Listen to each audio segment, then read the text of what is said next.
দেখুন, বারবার সেই 5ই ফেব্রুয়ারি সুপ্রিম কোর্টের নির্দেশের প্রসঙ্গ উঠে আসছে। এই ক্ষেত্রে একবার চোখ রাখা যাক, ফিরে দেখা যাক যে সুপ্রিম কোর্ট কি নির্দেশ দিয়েছিল সেদিন। রাজ্য সরকারি কর্মচারীদের নৈতিক জয়, লক্ষ লক্ষ সরকারি কর্মী ও অবসরপ্রাপ্ত সরকারি কর্মীদের বকেয়া ডিএর 100% দিতে হবে নির্দেশ দিয়েছিল সর্বোচ্চ আদালত। এখনই বকেয়া ডিএর 25% দিয়ে দিতে হবে, বাকি 75% বকেয়া ডিএ দিতে হবে ধাপে ধাপে। এবং এই বাকি 75% বকেয়া ডিএ কবে কত ভাগে দিতে হবে 6ই মার্চের মধ্যে ঠিক করে দেবে কমিটি। বাকি 75% ডিএ নিয়ে সিদ্ধান্ত নিতে 4 সদস্যের কমিটি গঠন করতে নির্দেশ দিয়েছিল সর্বোচ্চ আদালত। বিচারপতি সঞ্জয় করল, বিচারপতি প্রশান্ত কুমার মিশ্রর বেঞ্চ। বাকি 75% বকেয়া ডিএর প্রথম কিস্তি দিতে হবে 31শে মার্চের মধ্যেই। বাকি 75% বকেয়া ডিএর কমপ্লায়েন্স রিপোর্ট দিতে নির্দেশ দিয়েছিল 15ই এপ্রিলের মধ্যে। আর 4 সদস্যের কমিটিতে চেয়ারপারসন হিসেবে থাকবেন সুপ্রিম কোর্টের প্রাক্তন বিচারপতি ইন্দু মালহোত্রা। কমিটিতে আর কারা কারা থাকবেন? হাইকোর্টের প্রাক্তন বিচারপতি তরলোক সিং চৌহান ও গৌতম ভাদুরী, এবং চতুর্থ সদস্য হিসেবে সিএজির কোনো প্রতিনিধি।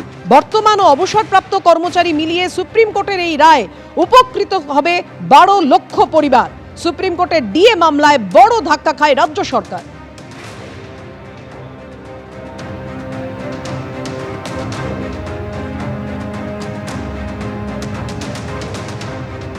আর সুপ্রিম কোর্টের এই নির্দেশের পর আপনাকে জানিয়ে রাখি যে রাজ্য সরকারের বাজেট যখন ঘোষণা হয় 4% ডিএ বৃদ্ধির কথা ঘোষণা করে রাজ্য সরকার।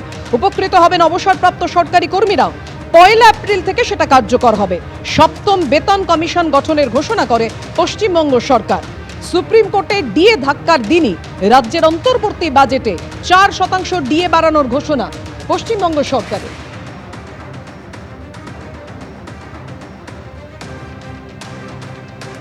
কেন্দ্রের সঙ্গে রাজ্যের ফারাক এখনো পর্যন্ত 36%।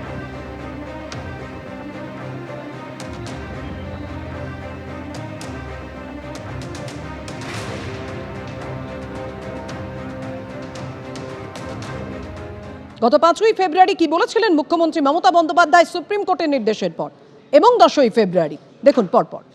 আমরা অলরেডি একটা নেক্সট কোর্স অফ অ্যাকশনের জন্য একটা কমিটি তৈরি করেছি চিফ সেক্রেটারির নেতৃত্বে। তারা এটাকে স্টাডি করবে, রিভিউ করবে। অনেক রাজ্য আছে, কোনো রাজ্য পেনশন পায় না, একমাত্র বাংলা পায়। আমি যদি পেনশনটা না দিই আমার কত টাকা বেঁচে যায় বলুন তো? মহার্ঘ ভাতা 4% দেওয়া হবে এপ্রিল মাসে। আমি এটা নিয়ে কোনো কোশ্চেন আপনাদের কাছে করবো, উত্তর দেবো না। যা বলার আমি বিধানসভায় বা ওই দিন আপনারা কোশ্চেন করেছিলেন দিয়ে দিয়েছি। বাদ বাকিটা ম্যাটার ইজ সাবজুডিস।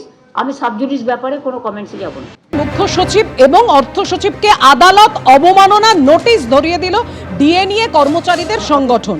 যে আদালতের নির্দেশ পরেও, অর্থাৎ সুপ্রিম কোর্ট যে নির্দেশ দিয়েছিল 5ই ফেব্রুয়ারি, সেই নির্দেশ মেনে কেন বকেয়া 25% ডিএ দেয়া হচ্ছে না, কবে দেয়া হবে সেই প্রশ্ন তুলেছেন তারা। সুপ্রিম কোর্টের রায়ের পরেও কোনো সিদ্ধান্ত নয় কেন, কেন নোটিশ ধরানো হলো এবং নোটিশে কি কি তারা উল্লেখ করেছেন আরো বিশদে জানাবেন আমাদের প্রতিনিধি সৌভিক মজুমদার আমাদের সঙ্গে রয়েছেন।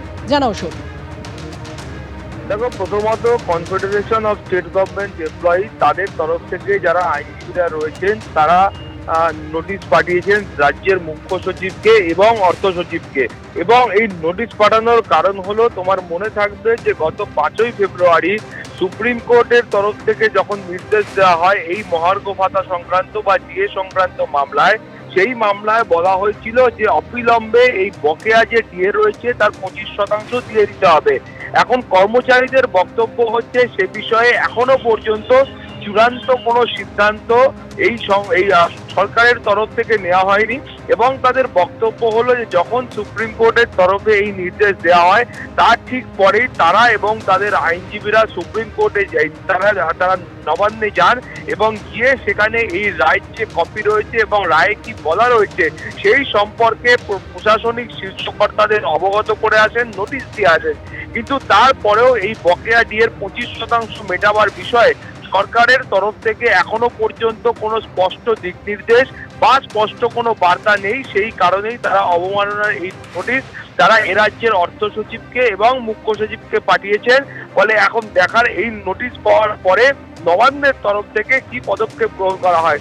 তোমার মনে থাকবে যে এই মামলায় যখন 5ই ফেব্রুয়ারি নির্দেশ দেওয়া হয় সেই নির্দেশে এটাও বলা হয়েছিল যে সুপ্রিম কোর্টের অবসরপ্রাপ্ত বিচারপতিদের দিয়ে যে বিশেষ কমিটি গঠন করা হয়েছিল যারা নজর রাখবেন যে সুপ্রিম কোর্টের নির্দেশকে পালন করা হচ্ছে কিনা, সেই কমিটি তারা কিন্তু আগামী 6ই মার্চের মধ্যে তারা এই গোটা বিষয়টাতে যে পরিকল্পনা রয়েছে সেই পরিকল্পনাটা তারা করে ফেলবেন। অর্থাৎ কিভাবে এই ডিএ মেটানো হবে, কদফায় ডিএ মেটানো হবে, সেইটা তারা পরিকল্পনা করে ফেলবেন।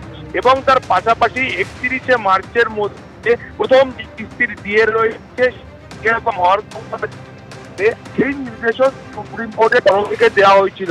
ফলে তার যে সময়সীমা রয়েছে, গাইডলাইন রয়েছে, সেটা এখনো কিছুটা বাকি রয়েছে। কিন্তু 25% মিটিয়ে দেওয়ার বিষয়ে অবিলম্বে সেই পদক্ষেপ করতে হবে বলে নির্দেশ দেওয়া হয়েছিল। এখনো পর্যন্ত কর্মচারী সংগঠনের বক্তব্য হচ্ছে সে বিষয়ে কোনো স্পষ্ট রূপরেখা নেই, সেই কারণেই তারা কিন্তু এই আইনি পদক্ষেপ নিয়েছেন। এখন এই কর্মচারীদের এই পদক্ষেপের পরে প্রশাসনের তরফ থেকে ঠিক কি পদক্ষেপ গ্রহণ করা হয় সেটাই কিন্তু দেখার। অর্থাৎ সুপ্রিম কোর্টের নির্দেশ মেনে এখনো বকেয়া ডিএ কেন দেয়া হচ্ছে না, সেই কারণে আইনি পথে হাঁটলো ডিএ নিয়ে কর্মচারীদের সংগঠন। ধন্যবাদ তোমায় Souvik. Confederation of state government এমপ্লয়িজের সাধারণ সম্পাদক মলয় মুখোপাধ্যায়, তিনি এ প্রসঙ্গে কি বলেছেন রাখবো আপনাদের সামনে। মাননীয় মুখ্য সচিব এবং মাননীয় অর্থ সচিবের কাছে কন্টেম নোটিশ পেশ করলাম। তার মূল কারণ হচ্ছে, আপনারা সকলেই জানেন যে গত 5ই ফেব্রুয়ারি যে ডিএ দেওয়ার প্রেক্ষিত 25% ইমিডিয়েট এফেক্টের কথা বলার পরিপ্রেক্ষিতে আমরা ওই দিনই অর্ডার দুটো মাননীয় মুখ্য সচিব এবং অর্থ সচিবের কাছে প্রেরণ করেছি। কিন্তু 7 দিন অতিক্রান্ত হয়ে যাওয়ার কারণে আজই কন্টেম নোটিশ আমরা আজকে নবান্নে গিয়ে 2 অফিসিয়ালের কাছে দিয়ে আসলাম এবং তারা সেটা রিসিভও করেছে। অর্থাৎ আপনারা শুনলেন যে 5ই ফেব্রুয়ারি সুপ্রিম কোর্ট যে নির্দেশ দিয়েছিল অবিলম্বে বকেয়া ডিএর 25% মেটাতেই হবে, সেই নির্দেশ কেন অমান্য করা হচ্ছে, আদালত অবমাননা হচ্ছে তাতে, এইভাবেই আইনি পদক্ষেপের রাস্তায় হাঁটে confederation of state government employees. তারা নোটিশ দিল মুখ্য সচিব এবং অর্থ সচিবকে। সুপ্রিম কোর্ট নির্দিষ্ট রায় দিয়ে বলেছেন 25% এরিয়ার ডিএ ইমিডিয়েট ইফেক্টে মিটিয়ে দিতে হবে এবং একটি হাই পাওয়ার্ড কমিটি তৈরি করতে হবে। সেই কমিটি ডিসাইড করবেন টোটাল কত অ্যামাউন্ট পেমেন্ট করতে হবে, কতগুলো ইনস্টলমেন্টে সেই পেমেন্ট হবে, সেটা হাই পাওয়ার্ড কমিটি তৈরি করবেন, যার মাথায় রয়েছে সুপ্রিম কোর্টের প্রাক্তন বিচারপতি ইন্দু মালহোত্রা সহ আরো 2জন হাইকোর্টের বিচারপতি এবং সিএজি অথবা তার সিনিয়র মোস্ট অফিসিয়ালস। ফলে এই 25% এরিয়ার ডিএ একদিকে না মেটানো, এর ফলে এই কন্টেম নোটিশ এবং এই হাই পাওয়ার্ড কমিটি এবং তার টোটাল অ্যামাউন্ট কত পেমেন্ট করতে হবে, কতগুলো ইনস্টলমেন্টে, সেটা ডিসাইড করবেন এবং সেটি ডিসাইড হবে 6 মার্চের মধ্যে। এবং 31 মার্চের মধ্যে কমিটি নির্ধারিত ফার্স্ট ইনস্টলমেন্ট সেটা দিয়ে পেমেন্ট করতে হবে এবং আদালতের সামনে 15 এপ্রিল স্ট্যাটাস রিপোর্ট জমা দিতে হবে। এখনো পর্যন্ত 25% যে এরিয়ার ডিএ, যেটা ইমিডিয়েটলি পেমেন্ট করতে বলা হয়েছিল, এখনো পর্যন্ত সেটা পেমেন্ট হয়নি। তার ফলে আজকে কনফেডারেশন অফ স্টেট গভর্নমেন্ট এমপ্লয়িজের পক্ষ থেকে মলয় মুখোপাধ্যায়রা তারা রাজ্যের মুখ্য সচিব এবং রাজ্যের অর্থ সচিবকে কন্টেম নোটিশ দিয়েছে। এবিপি আনন্দ, এগিয়ে থাকে, এগিয়ে রাখে।